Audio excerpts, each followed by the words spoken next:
Friends എല്ലാവർക്കും നമസ്കാരം. എല്ലാവരും കാത്തിരിക്കുന്ന ഇഷിതയുടെയും മഹേഷിൻ്റെയും ഇന്നത്തെ കഥയിലേക്ക് ഏവർക്കും സ്വാഗതം. അങ്ങനെ ഇഷിതയും മഹേഷും കൂടെ രണ്ടുപേരും കീരിയും പാമ്പും പോലെയുള്ള വർത്തമാനത്തിൽ നിന്നും അങ്ങോട്ട് സോഫ്റ്റായിട്ട് സംസാരിക്കാൻ തുടങ്ങിയിരിക്കുന്നു. പക്ഷെ രണ്ടുപേരും പറയുന്ന കോമഡി രണ്ടുപേർക്കും അല്ലാതെ മറ്റാർക്കും മനസ്സിലാവുന്നില്ല. ഒതല്ലോ ഡെസ്റ്റിമോണിയെ നോക്കിക്കണ്ട് കീഴടക്കിയതാണോ അതോ കണ്ടു നോക്കി കീഴടക്കിയതാണോ എന്ന് നമ്മുടെ ഇഷിത ചോദിച്ചപ്പം നോക്കിക്കണ്ട് കീഴടക്കി. അതെങ്ങനെയാ? കണ്ടാലല്ലേ അവളെ നോക്കാൻ പറ്റുള്ളൂ. ഒരാളെ നോക്കണമെങ്കിൽ കാണണ്ടേ എന്നൊക്കെ ഇഷിത ചോദിക്കുക. ആ പുളി പോയല്ലോ, ഇല്ലെങ്കിൽ പിന്നെ അയാളോട് ചോദിക്കായിരുന്നു. ആര്? അതെ, ഷേക്സ്പിയർ പോയല്ലോ, പിന്നെങ്ങനെയാ ചോദിക്കുക? അപ്പോഴേക്ക് ഇഷിത പറഞ്ഞു, അയ്യോ ചളി ചളി, ഇതേ ലോ ഗ്രേഡ് കോമഡി ആട്ടോ എൻ്റെ പൊന്നെ, ഇതിലൊന്നും ചിരിക്കാൻ എനിക്ക് വയ്യ എന്നും പറഞ്ഞ് ഇഷിത പതുക്കെ കിടക്കയിലേക്ക് പോവാണ്. മഹേഷും പതുക്കെ ചെന്നു. ചിപ്പി ഇതിനിടയിൽ ഒരു കോമഡി അടിച്ചു എന്ന് കേട്ടു, അവൾക്കൊരേട്ടനെ വേണമെന്ന് എന്ന് മഹേഷ് ചോദിച്ചപ്പോൾ, ആ വൈദ്യശാസ്ത്രത്തിന് അങ്ങനെ ഒരു ശക്തി ഇല്ലല്ലോ, പാവം വൈദ്യശാസ്ത്രം, ചിപ്പിയുടെ ആഗ്രഹം നടത്തി കൊടുക്കാൻ പറ്റില്ലല്ലോ. അപ്പോഴേക്കും മഹേഷ് ചോദിച്ചു, ചിപ്പിക്ക് അങ്ങനെ ഒരു ഏട്ടൻ ഉണ്ടെങ്കിലോ? എന്ത്? ചിപ്പിയുടെ അച്ഛൻ ഏതെങ്കിലും വേറെ അച്ചി വീടുണ്ടോ?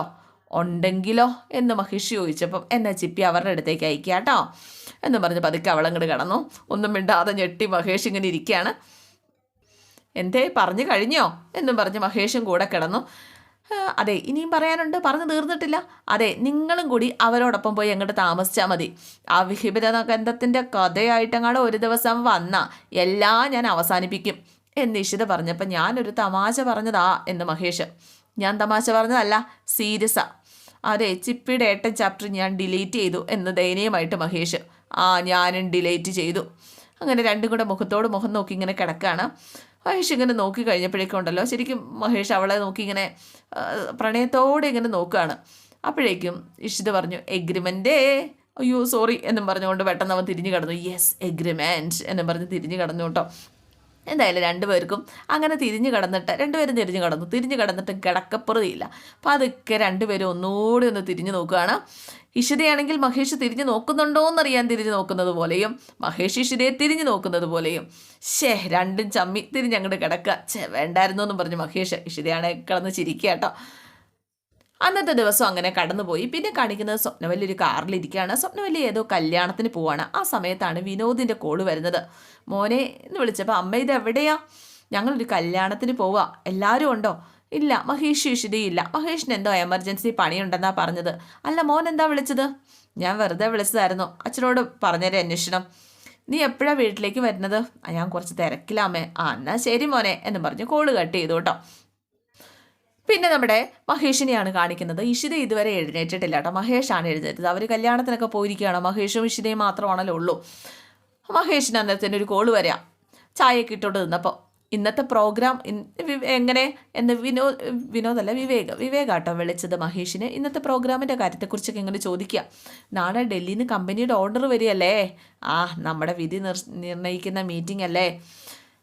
നീ ചെയ്യുമോ പ്രസൻറ്റേഷൻ എന്ന് മഹേഷ് വിവേകിനോട് ചോദിച്ചപ്പം, എന്തിന്? എൻ്റെ പാൻറ്റ് നനയ്ക്കാനോ? അയ്യോ എനിക്ക് വയ്യ എന്ന് പറഞ്ഞ് വിവേക് ഒഴിവാകുകയാണ്. നീ കറക്റ്റ് സമയത്തിന് എത്തുമോ എന്ന് വിവേക് ചോദിച്ചപ്പോൾ മഹേഷ് പറഞ്ഞു, ഇല്ല, പ്രൊജക്റ്റ് ഞാൻ വീട്ടിൽ ഇരുന്ന് ചെയ്തോളാം, ഇന്നിവിടെ അമ്മയൊന്നുമില്ല, രാത്രി അവരെത്തുള്ളൂ, നീ കമ്പനി ഓഡിറ്റ് റിപ്പോർട്ടിൻ്റെ ഫയലും എടുത്തിട്ട് വാ, നമുക്കിവിടെ ഇരിക്കാം. എന്നാൽ ശരി എന്നും പറഞ്ഞ് വിവേക് കോള് കട്ട് ചെയ്തു കേട്ടോ. അതിനുശേഷം നമ്മുടെ മഹേഷ് ചായ ഇടുന്ന തിരക്കിലാണ്. ഇഷിതയ്ക്ക് കൊടുക്കാനായിരിക്കും ആ ചായ. അങ്ങനെ പതുക്കെ ചായ എടുത്ത് നോക്കുകയാണ്. കുറച്ച് നേരം ഈ ഫോൺ വിളിക്കണ സമയം കൊണ്ട് ചായ തിളച്ച് പൊങ്ങിപ്പോയില്ല കേട്ടോ. ഇങ്ങനെ തിളച്ച് ചായപ്പൊടിയൊക്കെ കുറുകി അവസാനം ഇത് ചായക്കഷായമായി കേട്ടോ. ഇനിയിപ്പോൾ എങ്ങനെ എന്ത് ചെയ്യും? നമുക്ക് നൂറിലൊരു പോക്ക് പോയാലോ എന്നൊക്കെ മനസ്സിലാലോചിച്ചുകൊണ്ട് മഹേഷ് ഒരു കപ്പുമായിട്ട് 100ലേക്ക് പോവാണ്. പിന്നെ കാണിക്കുന്ന നമ്മുടെ വിനോദ് ഇങ്ങനെ ഫോൺ വിളിച്ച് സംസാരിച്ചുകൊണ്ട് ഇങ്ങനെ ഇരിക്കുകയാണ്. അപ്പോൾ MLA ആകാനൊന്നും ഇത്തവണ ഞാനില്ല, ബൈ ഇലക്ഷൻ്റെ ചാർജ് എനിക്കാണ്, അപ്പോൾ അതിന് ഫണ്ട് കണ്ടെത്തുകയൊക്കെ വേണം. അപ്പോൾ ബക്കറ്റ് പിരിവ് ഇത്തവണ ഇല്ലേ എന്ന് അയാൾ ഇങ്ങനെ ചോദിക്കുക. ഫോണിൽ വിളിച്ചതിൻ്റെ മറുതലക്കലുള്ള ആൾ ചോദിക്കുകയാണ്. അപ്പോൾ ബക്കറ്റ് പിരിവാണെങ്കിൽ പിന്നെ കാശിൻ്റെ കണക്കൊന്നും ഇല്ലല്ലോ അല്ലേ? റെസിപ്റ്റ് വെച്ചേ പിരിക്കാൻ പാടുള്ളൂ കേട്ടല്ലോ, ഒരു കള്ളക്കണക്കും പാടില്ല എന്നൊക്കെ വിനോദ് പറഞ്ഞതും പെട്ടെന്ന് മന്ത്രി അങ്ങോട്ടേക്ക് കയറി വരിക. പെട്ടെന്ന് വിനോദ് ചാടി എഴുന്നേറ്റിട്ടോ കോളും കട്ട് ചെയ്തിട്ട്, ബാ സാർ ഇരിക്കൂ എന്നും പറഞ്ഞുകൊണ്ട് ആ കസേര ഒഴിഞ്ഞു കൊടുത്തു. അങ്ങനെ മന്ത്രി വിനോദിരുന്ന കസേരയിലേക്ക് കയറിയിരുന്നു. വിനോദ് എന്നിട്ട് മാറിയിരുന്നു. ബാക്കി എല്ലാവരും പുറത്തേക്ക് പോയി. അങ്ങനെ മന്ത്രി വിനോദിനോട് പറഞ്ഞു, അതെ ആതിരയുടെ ചാപ്റ്റർ കഴിഞ്ഞു, നമുക്കൊന്നും ചെയ്യാനായിട്ട് സാധിച്ചില്ല, ഏതോ സ്പൈ നമ്മുടെ ഇടയിലുണ്ട്, സൂക്ഷിക്കണം. അപ്പോഴേക്കും വിനോദ് പറഞ്ഞു, ഓക്കെ ഓക്കെ വിനോദേ, ഞാൻ ഇടയ്ക്ക് തന്നെ ശകാരിക്കാറുണ്ട്, അത് വിട്ടേരെ, ഞാൻ വന്നത് അതിനൊന്നുമല്ല. ബൈ ഇലക്ഷന് താൻ മത്സരിക്കുന്നുണ്ടോ എന്ന് സ്റ്റേറ്റ് സെക്രട്ടറിന് ചോദിച്ചു, അപ്പോൾ എനിക്ക് താല്പര്യമില്ല എന്ന് പറഞ്ഞു കഴിഞ്ഞപ്പോഴേക്കും അതേനെ ഞാനും അത് തന്നെ പറഞ്ഞു, 1 വർഷം MLA ആയി കഴിഞ്ഞിട്ടുണ്ടെങ്കിൽ മണ്ഡലത്തിന് വേണ്ടി ഒന്നും ചെയ്യാൻ പറ്റത്തില്ല, അടുത്ത ഇലക്ഷന് തോക്കുകയും ചെയ്യും. ഞാനേ ഒരാളെ നിർദ്ദേശിച്ചിട്ടുണ്ട്, വിനോദിനറിയാം, എൻ്റെ മരുമകൻ. എനിക്കറിയാം, ഞാനേ പോയാലും എൻ്റെ രാഷ്ട്രീയ പാരമ്പര്യം തുടരണമല്ലോ. വിനോദിനെയും എൻ്റെ ഫാമിലി മെമ്പറായിട്ട് തന്നെ ഞാൻ കാണുന്നത്. എൻ്റെ മോളെ ഇന്നും പറഞ്ഞു ഇളയവള് വിനോദിനെ എന്താ കൊണ്ടുവരാത്തേന്ന്. ഇന്ന് ഞാൻ കയ്യോടെ കൊണ്ടിയല്ലാന്ന് പറഞ്ഞിട്ടുണ്ട് കേട്ടോ. അപ്പോഴേക്ക് വിനോദ് ചോദിച്ചു, ഇന്നോ? ഇന്ന് തന്നെ എന്നും പറഞ്ഞ് വിനോദിനെ സോപ്പിടുക. അങ്ങനെ നമ്മുടെ വിനോദിനെ എങ്ങനെയെങ്കിലും പാട്ടിലാക്കി, അതായത് ഇവനെ ഇലക്ഷന് നിർത്താനായിട്ട് സമ്മതിക്കുന്നില്ലല്ലോ, അപ്പോൾ ഇലക്ഷന് നിർത്താനായിട്ട് സമ്മതിപ്പിക്കാത്ത സ്ഥിതിക്ക് അവന് ഒരു സംശയത്തിനോ അല്ലെങ്കിൽ അവന് ബുദ്ധിമുട്ടൊന്നും തോന്നരുത് എന്ന് കരുതിയിട്ടാണ് ഈ സോപ്പിട്ട് മരുമകനാക്കാമെന്ന രീതിയിൽ സംസാരിക്കുന്നത്. പിന്നെ കാണിക്കുന്നത് നമ്മുടെ ഇഷിതയ്ക്ക് കോഫിയൊക്കെ ആയിട്ട് വരികയാണ് മഹേഷ്. 100 നിന്ന് അടിച്ചു മാറ്റിയ കോഫിയാണ്. അങ്ങനെ പതുക്കെ ഇഷിതയെ തട്ടി വിളിച്ചു, ഹലോ എഴുന്നേക്ക്, നേരം പോയോ എന്നൊക്കെ ചോദിച്ചുകൊണ്ട് ഇഷിത കണ്ണൊക്കെ തുടച്ച് എഴുന്നേക്കുക. Good morning. Good morning. സമയം 9 മണി. ഇന്ന് കുട്ടികളെ കളിപ്പിക്കാനൊന്നും പോകുന്നില്ലേ? സിറ്റി മെഡിക്കൽ അംഗനവാടിയിൽ ഇന്ന് ഓഫാ. സിയു എന്താ പോവാത്തേ? ഇന്ന് പോണില്ല. അതെ, നാളെ കമ്പനിയുടെ മുതലാളി വരും ഡൽഹിന്ന്. കേരള ചാപ്റ്ററിൻ്റെ ഒരു പ്രസൻറ്റേഷൻ ഉണ്ട്, ഇവിടെ ഇരുന്ന് പ്രിപ്പയർ ചെയ്യാമെന്ന് വിചാരിച്ചു. ഇന്നാ ചായ കുടിക്ക്, ഞാനിട്ടതാ, ഇഷ്ടപ്പെട്ട് കഴിഞ്ഞ ശേഷം ഒരു ഗ്ലാസ്സോടെ ചോദിച്ചേക്കരുത്, ഇനിയില്ല. പക്ഷെ സൂക്ഷിച്ചു നോക്കിയാൽ ആ കപ്പിനകത്തൊരു ചായ പോലും ഇല്ലയെന്ന് മനസ്സിലാകും കേട്ടോ. അതെ, സത്യമായിട്ട് നമ്മളിട്ടതാണോ? നമ്മളല്ല, ഞാൻ. എന്തായാലും വാഷ് ബേസിൻ്റെ അടുത്ത് പോയി ടെസ്റ്റ് ചെയ്യും, അവിടെ തന്നെ ഒഴിച്ച് കളയാമല്ലോ. ആയിക്കോട്ടെ, കളയാം. എന്തായാലും ഒന്ന് കുടിച്ചു നോക്കിക്കേ. അങ്ങനെ ഇഷിത കുടിച്ചു നോക്കുക. ഞാൻ പറഞ്ഞു ഒരു ഗ്ലാസ് കൂടെ ചോദിക്കരുത്. ഇത് അമ്മ ഇട്ട ചായ ആണല്ലോ എന്ന് ഇഷിത പറഞ്ഞപ്പം അമ്മയും അച്ഛനും ചിപ്പിയും അഞ്ചമ്മ ചേച്ചിയൊന്നും ഇവിടെ ഇല്ല, പുറത്തു പോയി, അവർ രാത്രി എത്തുള്ളൂ. ഇവിടുത്തെ അമ്മയിട്ട ചായയില്ല, 100-ലെ എൻ്റെ അമ്മയിട്ട ചായ. ഒരുമാതിരി ഒരു പാവമല്ല ചായ ഇട്ട് തരാമെന്ന് വിചാരിച്ചപ്പോൾ സംശയിക്കരുത് കേട്ടോ എന്നൊക്കെ പറഞ്ഞു മഹേഷ്. അപ്പോഴേക്കും ഇഷിത പറഞ്ഞു, ഇത് അമ്മയിട്ട ചായ തന്നെയാണ്. അത്ര സംശയമാണ്, നീ പോയി ചോദിക്കുക. അങ്ങനെ ഇഷിത പതുക്കെ ഫോൺ വിളിക്കുന്നത് പോലെ ഇങ്ങനെ വിളിക്കുകയാണ് കേട്ടോ. മഹേഷേ വന്നായിരുന്നോ, ചായ ഇട്ട് കൊടുത്തായിരുന്നോ എന്നൊക്കെ ചോദിച്ചപ്പോൾ ഇല്ലയെന്നിങ്ങനെ പറഞ്ഞു. മഹേഷ് ഇതൊക്കെ നേരത്തെ റെഡിയാക്കി വെച്ചു. മഹേഷ് ഇങ്ങനെ മനസ്സിൽ ഓർക്കുകയാണ്, അവിടെ ചായ ഇട്ട് തന്നു എന്ന കാര്യം അവിടെ പറയരുത് എന്ന് പറഞ്ഞിട്ടുണ്ടല്ലോ, പിന്നെ എങ്ങനെ പറയാനാണ്. എന്തായാലും ഇഷിത കോള് കട്ട് ചെയ്തു. ഇപ്പം വിശ്വാസമായോ? അമ്മ എന്തോ പറഞ്ഞു? അമ്മ ഇട്ടതല്ലാന്ന് അമ്മ പറഞ്ഞു. എൻ്റെ ആ ഒരു പ്രയത്നത്തെ പുകഴ്ത്തണ്ട, പക്ഷെ സംശയിക്കാതിരുന്നൂടെ? സംശയിച്ചു, ഗംഭീരം. എൻ്റെ എല്ലാ പരിഹാസവും പിൻവലിച്ചു.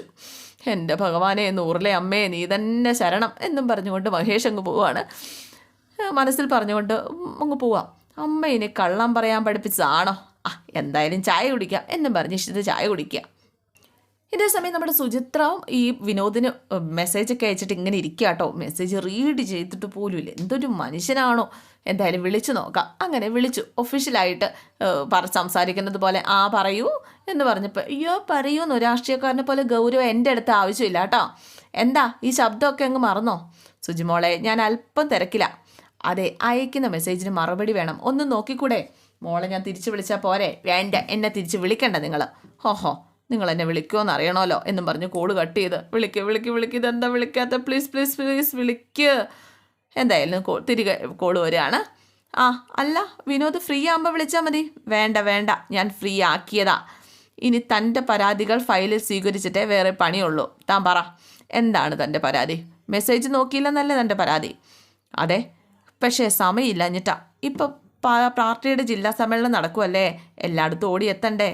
പിന്നെ എൻ്റെ തിരക്കുകൾ ഞാൻ കെട്ടാൻ പോണ പെണ്ണും അറിഞ്ഞിരിക്കണ്ടേ. കെട്ടാൻ പോകുന്ന പെണ്ണോ? അതിന് കുറേ നടപടിക്രമങ്ങളുണ്ട്. ചെറുക്കന് പെണ്ണിനെ ഇഷ്ടപ്പെടണം, അതുപോലെ പെണ്ണിന് ചെറുക്കനെ ഇഷ്ടപ്പെടണം. എന്തായാലും സുചിത്ര പറഞ്ഞു, എന്നെ എല്ലാവർക്കും ഇഷ്ടപ്പെടും, എന്നെ ഇഷ്ടപ്പെടാതിരിക്കണമെങ്കിൽ അവനൊരു ഭൂലോക തോൽവിയായിരിക്കണം. അപ്പോഴേക്കും വിനോദ് ചിരിക്കുകയാണ് കേട്ടോ. പിന്നെ ഞാൻ സീരിയസ് ആയിട്ട് പറയാം, ശ്രദ്ധിച്ച് കേട്ടോണം. നിന്നെ ഇവിടെ ഇളയമ്മയ്ക്കും ഇളയച്ചനും ഒക്കെ ഇഷ്ടമാണ്. പക്ഷേ ഫാമിലി ഡീറ്റെയിൽസ് അതാണ് അവർ ചോദിക്കുന്നത്. ഞാൻ എന്ത് പറയണം? വിനോദേ, കേൾക്കുന്നുണ്ട്. ഞാനും അല്പം സീരിയസ് ആവുക. നമ്മുടെ ഭാഗത്ത് നിന്ന് ഓക്കെ ആയാൽ എനിക്ക് ഓക്കെയാണ്. പിന്നെ ആർക്കാ ഓക്കെ അല്ലാത്തത്? എനിക്കൊരു ഏട്ടനുണ്ട്. അങ്ങനെ ഓരോരുത്തരായിട്ട് മാളത്തിൽ നിന്ന് പുറത്തിറങ്ങട്ടെ. അതെ, ബാക്കി ആരും പ്രശ്നമില്ല. ഏട്ടൻ സമ്മതിക്കാതെ ഞാനൊരു വിവാഹം ചെയ്യത്തില്ല. ഇത് കേട്ട് കഴിഞ്ഞപ്പോഴേക്കും ആകെ സുചിത്ര ഞെട്ടിയിട്ടോ. ഒന്നും മിണ്ടാതെ ഇങ്ങനെ ഇരിക്കുക. സുജി, ഏട്ടൻ സമ്മതിക്കില്ല എന്നല്ല ഞാൻ പറഞ്ഞത്. ഏട്ടനും ഞാനും തമ്മിൽ കുറച്ച് മാനസിക പ്രശ്നങ്ങളുണ്ട്. അത് ഞാനായിട്ടുണ്ടാക്കിയതാ. അതിപ്പോൾ ഏകദേശം മാറിക്കൊണ്ടിരിക്കുകയാണ്.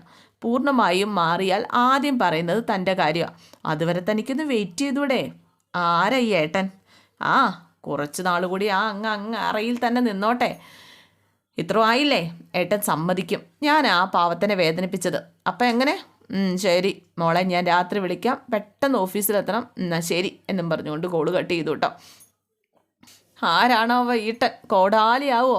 ആളറിഞ്ഞായിരുന്നെങ്കിൽ ഒരു ആപ്ലിക്കേഷൻ അയക്കായിരുന്നു എന്ന് സുചിത്ര. എന്തായാലും അത് കഴിഞ്ഞിട്ട് നമ്മുടെ ഇഷിത സുചിത്രയ്ക്ക് ഫോൺ ചെയ്യുവാണ് അടുക്കളയിലിരുന്നിട്ട്. എന്താ, ഉറക്കാണോ? എഴുന്നേറ്റില്ലേ? ഇല്ല. നിനക്കവിടെ എന്തെങ്കിലും പണിയുണ്ടോ? പണിയൊന്നുമില്ല. ആഹാരം കഴിക്കണം, കിടക്കണം. എന്നാ കിടക്കാൻ നിനക്ക് സ്ഥലം തരാം. നീ ഇങ്ങോട്ട് പോരെ. അല്ല, ചേച്ചി എവിടെയാ? 101. നീങ്ങ് വാ എന്ന് പറഞ്ഞ് കോള് കട്ട് ചെയ്തു. അങ്ങനെ ഇഷിത ഫോൺ വെച്ചു. നമ്മുടെ സുചിത്ര വരാനായിട്ട് തുടങ്ങുകയാണ്. ഇതേ സമയം ഇഷിത അടുക്കളയിൽ എന്തൊക്കെയോ കറികളൊക്കെ കൊണ്ടൊക്കെ ഇരിക്കുകയാണ്. അപ്പോഴേക്കും മഹേഷ് അങ്ങോട്ട് വന്നു. ഇന്ന് പാചകറാണിയാണോ? പുറത്തുനിന്ന് ഫുഡ് ഓർഡർ ചെയ്താൽ മതിയായിരുന്നല്ലോ. ഇന്നെങ്കിലും എന്നെ ഒന്ന് സഹിക്ക് എന്ന് ഇഷിത പറഞ്ഞപ്പോഴേക്കും എന്നേ തുടങ്ങിയതാ. ഇന്നെങ്കിലും രക്ഷപ്പെടാൻ ഓർത്തിട്ട് പറഞ്ഞതാണേ. ആ സമയത്താണ് സുജിമോള് വരുന്നത്. എത്തിയോ? 100-ലെ ചെങ്കീരി വന്നിട്ടുണ്ടേ. അതെ, കണ്ണൊന്ന് ടെസ്റ്റ് ചെയ്യണം. ചിലപ്പോൾ ചെങ്കണ്ണിന് അസുഖമായിരിക്കും. അല്ല, ചേച്ചി അടുക്കളയുടെ ചാർജ് എടുത്തോ? എല്ലാവരും വിവാഹത്തിന് പോയിരിക്കല്ലേ, രാത്രി എത്തുള്ളൂ. മഹേഷിൻ്റെ കമ്പനിയിലെ MD നാളെ വരുന്നുണ്ട്. ഒരു പ്രസൻറ്റേഷൻ, അതിൻ്റെ പ്രിപ്പറേഷൻ ഇവിടെ ഇരുന്നിട്ടാ. അപ്പം ഞാനും കൂടെ കുക്ക് ചെയ്യണം. അതിന് വേണ്ടിയിട്ടല്ലേ എന്നെ വിളിച്ചത് എന്ന് സുചിത്ര ചോദിച്ചു കഴിഞ്ഞപ്പോഴേക്കും, നിക്കടി അവിടെ, അടുക്കളയിലേക്ക് വന്നാൽ നിന്നെ ഞാൻ കൊന്നുകളയും. ദൂരെ നിന്നാൽ മതി നീ. അതെ, എനിക്കൊരു കൂട്ടിരിക്കാൻ വേണ്ടിയാണ് നിന്നെ വിളിച്ചത്. നല്ല ആഹാരം കഴിക്കാൻ മഹേഷ് ഏട്ടന് യോഗമില്ല. അപ്പോഴേക്കും അനിയത്തി, എന്നെ ഒന്ന് ഹെൽപ്പ് ചെയ്യാൻ പറ്റുമോ? അനിയൻ കെട്ടിയില്ല. അല്ല, എങ്ങനെ അനിയത്തിയായി? അല്ല, അനിയൻ്റെ കാര്യം എന്തായി? അവൻ വരും. പിന്നെ അവസാനം ഗണപതി കല്യാണം ആവോ എന്തോ. ഈ ടീപ്പ് ഒന്ന് അറേഞ്ച് ചെയ്യാവോ? നിനക്ക് എന്നെ ഒന്ന് ഹെൽപ്പ് ചെയ്യാവോ? നീന്നോ? വാടി ഇങ്ങോട്ട് എന്ന് പറഞ്ഞ് മഹേഷ് അവളെ വിളിച്ചുകൊണ്ട് പോയി ടീപ്പൊക്കെ അറേഞ്ച് ചെയ്തിടാനായിട്ട് പോവാം. ആദ്യം ഇതിൻ്റെ പുറത്തിരിക്കുന്നതൊക്കെ ഒന്ന് മാറ്റണം. ഇതെൻ്റെ വർക്കിംഗ് ടേബിളാക്കി മാറ്റണം. എന്നാൽ പിന്നെ മുറിയിലിരുന്നാൽ പോരെ? ഇതൊരു വിശാലമായ സ്ഥലമല്ലേ, ശുദ്ധവായു കിട്ടൂലോ. അത് ശരിയാ, ശുദ്ധവായു ആണല്ലോ ആഹാരം പാചകം ചെയ്യുന്നത് എന്ന് സുചിത്ര കളിയാക്കിയിട്ടോ. അപ്പോൾ ഇഷിത നോക്കി ചിരിക്കുകയാണ്. പറഞ്ഞു ഒന്ന് അനുസരിക്കണം വേണേ. അങ്ങനെ പറഞ്ഞ കാര്യങ്ങളൊക്കെ അനുസരിച്ച് നമ്മുടെ സുചിത്ര റെഡിയാക്കുക. എന്നിട്ട് മഹേഷ് അങ്ങ് പോയിട്ടോ. എന്താ, ഏട്ടനിന്ന് നല്ല മൂഡിലാണല്ലോ. എന്തായാലും നല്ലതുപോലെ ആസ്വദിച്ചോ. ഏട്ടൻ്റെ നല്ല മൂഡ് ഇനി കാണണമെങ്കിൽ 1 വർഷം കഴിയും. രാവിലെ എനിക്ക് ചായ ഇട്ടുകൊണ്ട് ബെഡിൽ കൊണ്ട് തന്നു. നല്ല ടേസ്റ്റ് ഉണ്ടായിരുന്നു. അതുപോലെ എനിക്കതുപോലെ ഇടാനൊന്നും അറിയില്ല. അമ്മ ഇടില്ലേ, അതുപോലെ തന്നെ. ഓഹോ, മഹേഷ് ഏട്ടനെ സമ്മതിക്കണം അല്ലേ? അമ്മ ഇടുന്ന ചായ അതേ ടേസ്റ്റ് അല്ലേ? ഇളയമ്മ ഇട്ട ചായക്ക് പിന്നെ അതേ ടേസ്റ്റ് അല്ലേ വരുള്ളൂ? അങ്ങനെ തന്നെ സുജി, അതേന്ന്, അത് ഇളയമ്മ ഇട്ട ചായ. ഓഹോ, മഹേഷ് ഏട്ടൻ രാവിലെ വന്ന് ചായയും പൊക്കിക്കൊണ്ട് പോന്നതാ. ചേച്ചിയോട് പറയണ്ടെന്നും പറഞ്ഞിട്ടുണ്ട്. അപ്പോഴേക്കും നമ്മുടെ മഹേഷ് ഫയലൊക്കെ ആയിട്ട് വന്നേ. സുചിത്ര, ഇതൊന്നും ക്ലിയർ ചെയ്തില്ലേ? അയ്യോ സോറി എന്നും പറഞ്ഞു പോയി. സുചിത്ര അതൊക്കെ എടുത്ത് വെക്കുകയാണ് കേട്ടോ. മഹേഷ്, എനിക്ക് 1 ചായ കൂടി വേണം എന്ന് ഇഷിത പറഞ്ഞു മഹേഷിനിട്ട് പണി കൊടുക്കാൻ. ഇതിനൊക്കെ എൻ്റെ പെർമിഷൻ വേണോ? നിനക്കും ഇട്ട് കുടിച്ചാൽ പോരെ? അല്ലേ സുചിത്രേ? അതെ, മഹേഷ് എനിക്കിട്ട് തന്ന ചായയില്ലേ, അതേ ടേസ്റ്റുള്ള ഒരു ചായ എനിക്ക് വേണം. എന്നിട്ട് ഇഷിത സുചിത്ര ഇങ്ങനെ നോക്കുക കേട്ടോ. മഹേഷാണെ പെട്ട അവസ്ഥയിൽ. എനിക്ക് വേറെ ജോലി ഉണ്ട്, നാളെ ആവട്ടെ. നാളെയും ചെല്ലുന്ന അമ്മയുടെ അടുത്ത് പറഞ്ഞായിരുന്നോ? ഏതമ്മ? എൻ്റെ അമ്മ. ചായ ഇടിക്കാനേ. സുചിത്ര എന്ന് ചിരിക്കുക കേട്ടോ. എന്നിട്ട് എന്നോട് പറയരുതെന്നും അമ്മയോട് പറയണം കേട്ടോ. അപ്പോഴേക്ക് സുചിത്രയെ നോക്കുകയാണ് മഹേഷ്. അതെ, ഒരു ദുർബല നിമിഷത്തിൽ പറഞ്ഞു പോയതാ മാഷേ. അതെ, അരുത് സുജി എന്നൊരു വാക്ക് പറഞ്ഞാൽ മതിയായിരുന്നു. പക്ഷേ പറഞ്ഞില്ലല്ലോ. എൻ്റെ പൊന്നെ, രാവിലെ ഇവിടെ എന്തൊരു പ്രകടനായിരുന്നെന്നറിയാവോ? ചായ ചെണ്ടകൊട്ടൽ. ഞാൻ ചായ ഇട്ടതായിരുന്നു. അല്ല പഞ്ചസാരയാണോ ചായപ്പൊടിയാണോ കൂടി പോയത്? എന്നിട്ട് എവിടെയാ കളഞ്ഞേ? എന്നൊക്കെ ഇഷിത ചോദിച്ചപ്പം വീടേച്ചി ഇനിയും പറഞ്ഞ മഹേഷേട്ടൻ കരയും. എനിക്ക് കുറച്ച് സീരിയസ് ആവണം, അസൈൻമെൻ്റ് ഉണ്ട് എന്നൊക്കെ പറഞ്ഞു കഴിഞ്ഞപ്പോഴേക്കും ഓക്കെ എന്താ വെച്ചാൽ ആയിക്കോ. അപ്പോഴാണ് പുറത്ത് കോളിംഗ് ബെല്ല് കേൾക്കുന്നത്. അപ്പോൾ സുജിത്രയോട് പറഞ്ഞു, സുജി ആരാന്ന് നോക്കിയേ. സുജി എന്ന് കഥക് തുറന്നതും വിവേക് പുഞ്ചിരിയോടുകൂടി ഇങ്ങനെ നിൽക്കുക. പക്ഷേ സുചിത്രയ്ക്ക് അവനെ കണ്ടിട്ട് ദേഷ്യമാണ് വന്നത്. എന്തായാലും നമ്മുടെ സുചിത്രയും വിവേകും തമ്മിലുള്ള ആ ഒരു പ്രശ്നം ഇതൊക്കെ ഇങ്ങനെ കത്തിക്കേറി നിൽക്കുക. എന്തായാലും അതങ്ങനെ തന്നെ നിൽക്കട്ടെ. അപ്പോൾ എല്ലാവർക്കും ഇന്നത്തെ എപ്പിസോഡ് ഇഷ്ടമായി എന്ന് വിചാരിക്കുന്നു. ഇഷ്ടമായിട്ടുണ്ടെങ്കിൽ ലൈക്ക് ചെയ്യുക, കമൻറ്റ് ചെയ്യുക. പുതിയ ആൾക്കാരൊക്കെ കാണുന്നുണ്ടെങ്കിൽ സബ്സ്ക്രൈബും ചെയ്യുക. C Yogi, thank you.